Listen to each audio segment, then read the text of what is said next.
পছন্দ হয় কি? আমার এসবের কি দরকার ছিল? তাই বললে হয়? বছরকার দিন আসছে।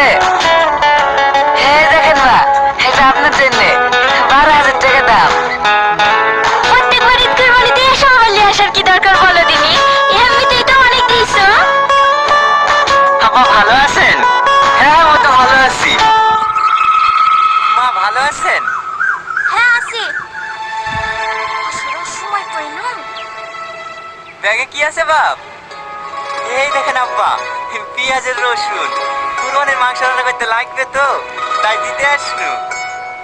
মা, আপনাদেরকে অভাব পড়ে গেল নাকি যে বড় জামাইয়ের কাছ থেকে পেঁয়াজ রসুন নিতে হয়েছে? আমাকে একবার বললেই পারতেন, একটু একটু লোড করে পাঠিয়ে দিতাম। আরে না না মধু, আমরা কেন বলতে যাব?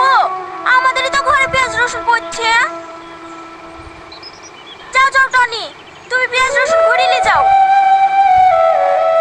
এই উঠে যাবে কেনে? ভালোবেসে এসছে। এইভাবে অপমান করো না তো, তাহলে ঘরে রেখে দাও।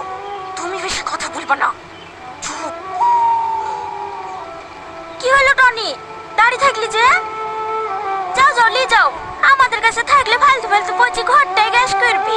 তা কেন তুমি নিয়ে যাও বাসা, তোমার তো খাওয়া হবে।